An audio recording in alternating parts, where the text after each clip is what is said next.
पिछले क्लास में क्या पढ़ा था? सैचुरेटेड और अनसैचुरेटेड। जिसमें सैचुरेटेड में कौन सा ग्रुप था? अल्केन का ग्रुप था, ठीक है, ए लास्ट में, ठीक है, अल्केन। अब सेकंड में जो अनसैचुरेटेड का ग्रुप था वो कौन था? अल्कीन, अल्काइन, वाई, ठीक है।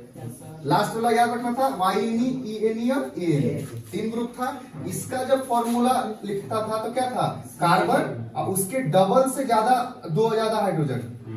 बड़ा भाई था, याद करो, बड़ा भाई था, बड़ा भाई को कार्बन से दुगना से दो ज्यादा मिलता है, ठीक है। तो ये तुम्हारा किसका फॉर्मूला हो गया? अल्केन ग्रुप वाले का। अल्कीन वाले का क्या बोले थे कि मंझला भाई है तो इसको दुगना ही मिलेगा, न ज्यादा न कम, न ज्यादा न कम। और ये है छोटा भाई वाई वाला, तो अल्कीन CnH2n यहाँ -2, इसको कम मिलेगा। सिंपल सा बात है। ए बड़ा भाई, ए वाई, ठीक है। ऐसे भी तुम्हें याद करना, ए पहले आता है तो बड़ा भाई, ई बाद में आता है, छोटा भाई, अरे सॉरी मंझला भाई, उसके बाद भाई आता है, तो छोटा वाला हो गया। बड़ा वाला को ज्यादा मिलता है तो दुगना से दो ज्यादा, मंझला वाला को बराबर मिलता है, जितना है उतना ही, उससे न ज्यादा ना कम। तो ये हो गया CnH2n हो गया। और जो बड़ा छोटा भाई है उसको कम ही मिलता है, जितना मिला कितना था इतना, उससे कम मिला कितना? CnH2n -2। पक्की बात?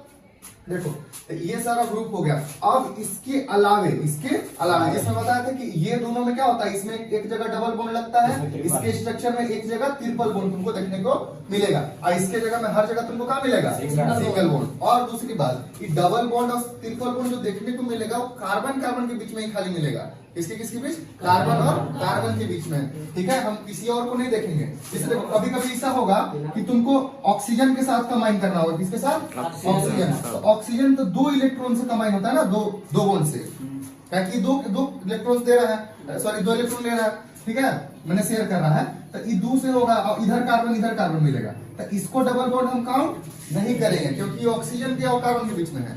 हम लोग जो बॉन्ड काउंट करना है किसके बीच में करना है? कार्बन और कार्बन के बीच में करना है, ठीक है। चलो अब हम लोग को एक चीज क्या होता है, जैसे मान लो मेरा अल्केन है ना, ठीक है, ये कितना है? CnH2n+2। अब चलो इसका एक छोटा सा स्ट्रक्चर बना लेते हैं। मान लो n बराबर कितना ले लेते हैं? 1, n बराबर 1, तो यहाँ 1 हो जाएगा C, और यहाँ 2 1 जा 2 और 2 कितना हो जाएगा? 4, तो ये हो गया CH4। अब इसका हम बॉन्ड स्ट्रक्चर बनाते हैं C, ठीक है, बॉन्ड स्ट्रक्चर इसी तरह बना दिए, ठीक है।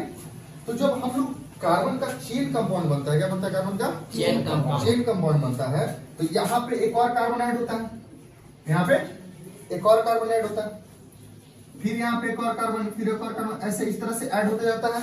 तो अगर हम एक क्या करते हैं कि देखो इसका स्ट्रक्चर मान लो इस तरह से बनते जाएगा, ठीक है। एक बात इसमें आएगा, एक बात क्या आएगा देखो, जैसे कि कोई आया, ये तो सिंगल था तो कोई दिक्कत नहीं था, ये जो कंपाउंड बने इसका क्या नाम हो जाएगा बताओ? 1 2 3 4, ठीक है, 4, तो ये कितना हो जाएगा? C4 हो जाएगा। यहाँ n के जगह पर कितना रख दिए?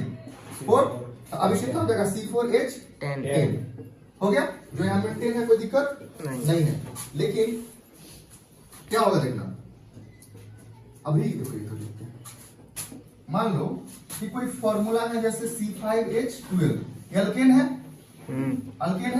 ठीक। तो कोई आया इसका स्ट्रक्चर इस तरीके से, अच्छा बताओ कल याद है इस तरीके से सिखाते हैं, ये पूरा आप कैसे लिखते थे? CH2, ये पूरा C और H2 है तो CH2, ठीक है, और इसको क्या लिख देते हैं? CH3। क्या होता है? CH3, ठीक ना।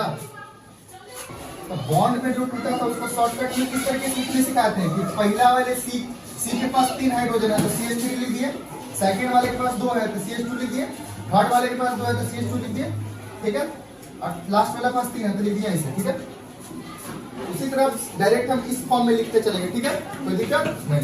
C5 को क्या लिखेंगे? देखो CH3 लिख दिए, CH2 लिख दिए, CH2 लास्ट में हो गया।